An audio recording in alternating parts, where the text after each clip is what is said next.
Welcome, and it's Seniormash with his Rugby Fix and predictions. What a week. The preparation for the annual Six Nations. Plenty to be seen on social media and on free-to-air TV. Different kick-off times, starting on a Thursday. Most unusual, but good luck to France and Ireland, and I'm sure the Stade de France will put on a spectacular. But for me, I'm still predicting National League Rugby, but because of the Six Nations, there's actually only 3 fixtures in National League Rugby Division 1.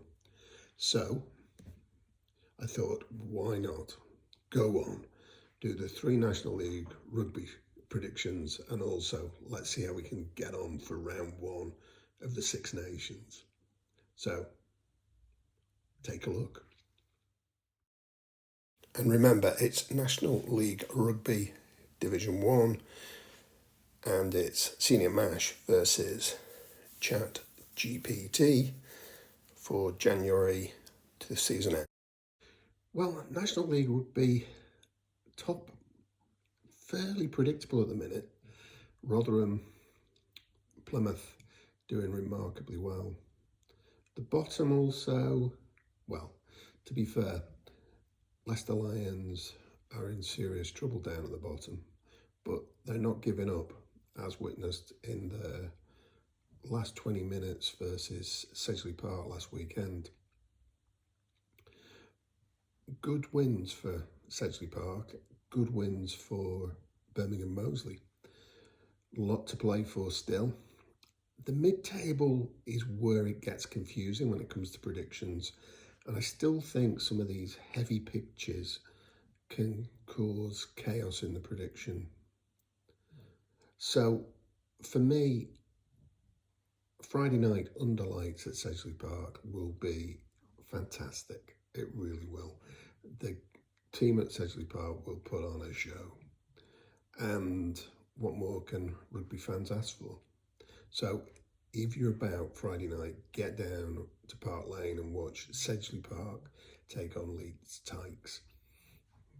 45-minute coach journey from Leeds. The guys should be fresh, no issues with travel from what I can see. I think Sedge improvement in the red zone is going to continue to help them.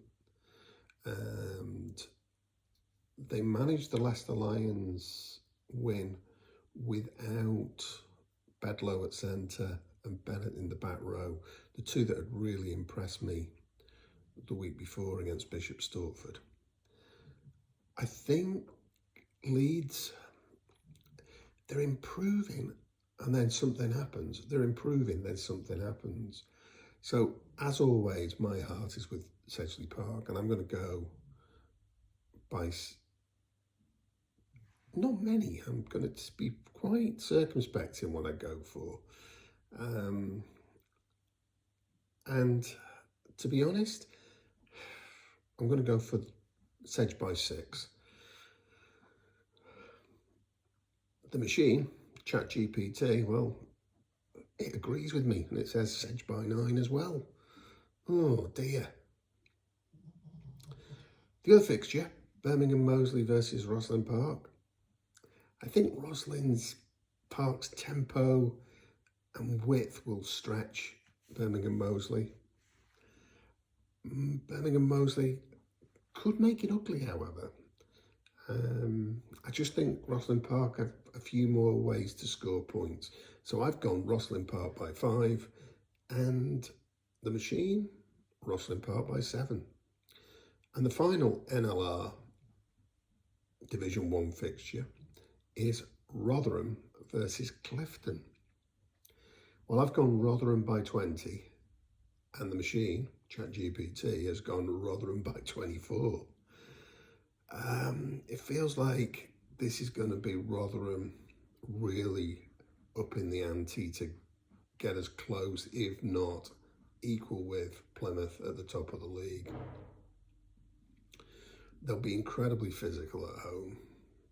It's always an interesting crowd at Rotherham.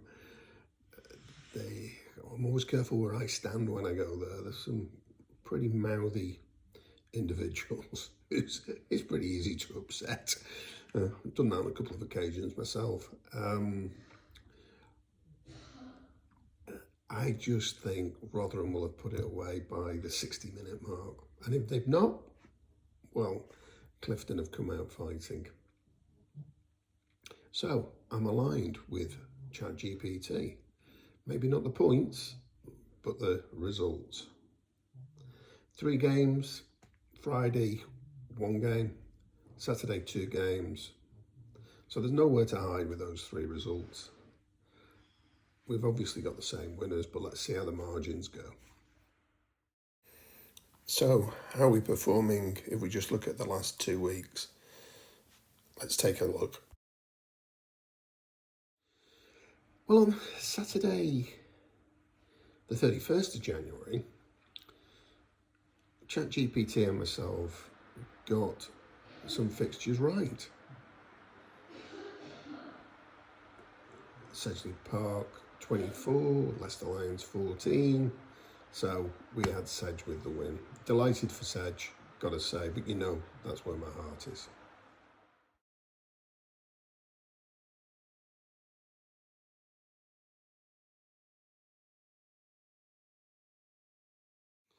We also got it right, Plymouth Albion versus Dings.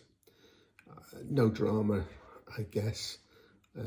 Match reports seem to be as I would have expected, but fair play Plymouth, they're aiming for the top and they're really working hard at it.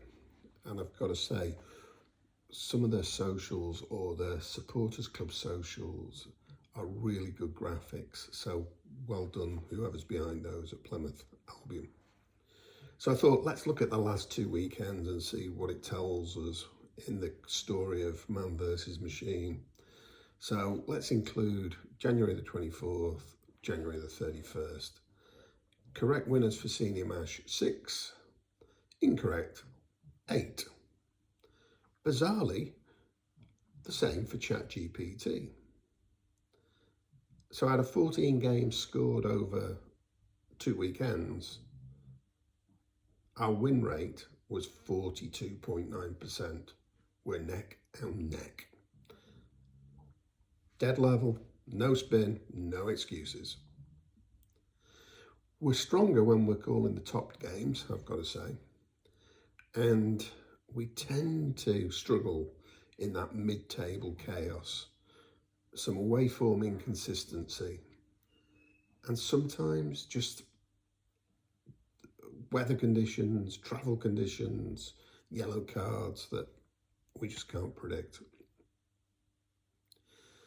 I'd say that these are pattern misses, not random ones. And that's why we're not judging it just over 2 weekends. We're judging it over every weekend from the 1st of January to the end of the National League Rugby season.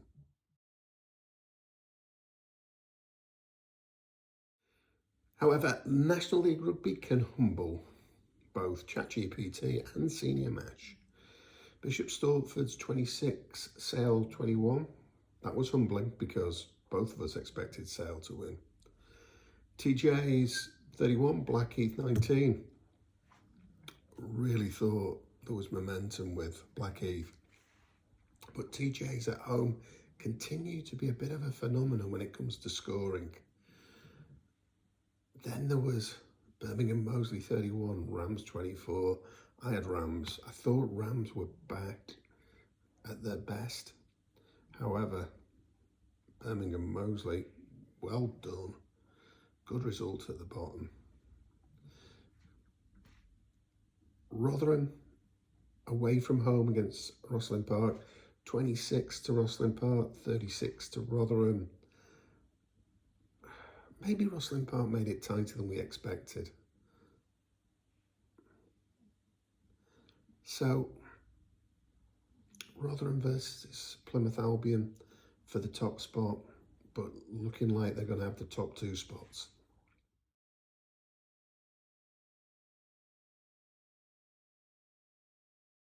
So, this is what the league table looks like.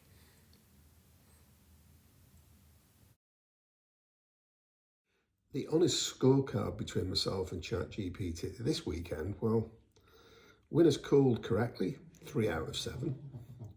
A reality check, one of those weekends where the league reminded both me and ChatGPT why predictions are so hard, but also why they're such good fun.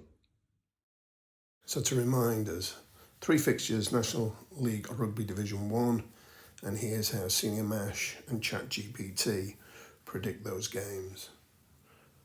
You make sure you take a look at the table at the end of the weekend.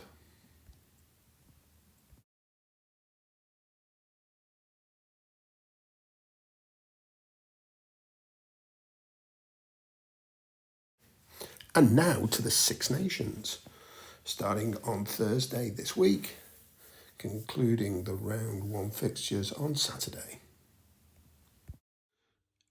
Everyone seems to suddenly become a rugby fan when the Six Nations start. So, joining in the fun, let me just say, first and foremost, France versus Ireland in Paris on a Thursday night. Going to be a good game.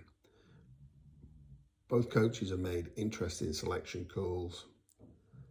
Very excited to see that centre partnership for France. And I'm going to be interested to see how the front row goes for the Irish.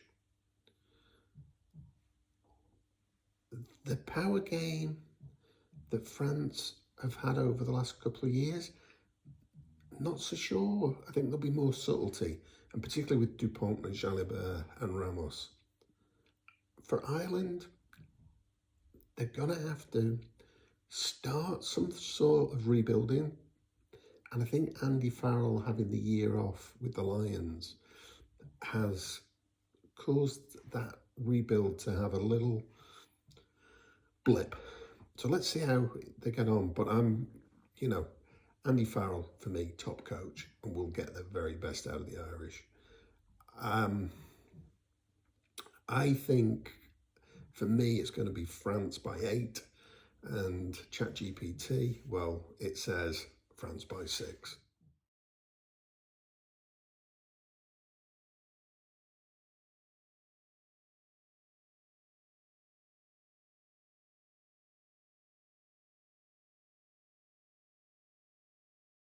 Then Saturday we head to Rome for Italy versus Scotland. Still struggling to come to terms with Gregor Townsend's inability to pick Johnny Matthews in either the full squad or the A squad. So I have a bit of a downer on the Scottish, unfortunately. They used to be my favourite second team, but Gregor, if you want me back, come on, you know what to do. I think the Italians at home, first game of the Six Nations, they're going to be difficult to beat. So I'm going to take Italy by 3. I really hope they do it, to be honest. And I was surprised that ChatGPT agreed with me. ChatGPT thinks it's Italy by 5.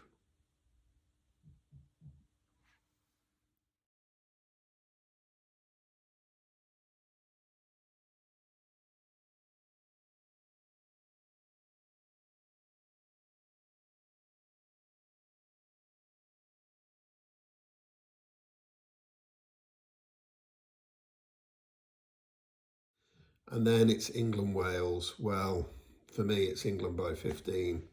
For ChatGPT, it's England by 12. Despite the results, I don't think the Welsh are as in such deep problems at international level as many would think. They've got some hugely talented players.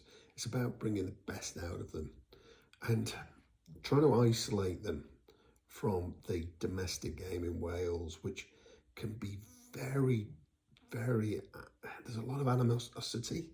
You'll have to look at social media and look at Welsh rugby posts. Wow, the vitriol, it's unbelievable. I just think England, they haven't got the 2 tall wingers because you've got Freeman playing in the centre You got Arundel and Fairy lightning speed, but they've not got the height. And what we saw in the Autumn Nations was a kicking game of Mitchell and of Spencer getting it with the box kick, and the wings being able to compete. And I'd just be interested to see tactically how Borthwick resets with these selections. Great players, by the way. And I'd be cautious if I was England, because Wales could spring some surprises. But I'm going to go with England. So let's face it, predictions this week, quite interesting. Only 6 games. Join the fun. Get predicting sports games. It is honestly so much fun.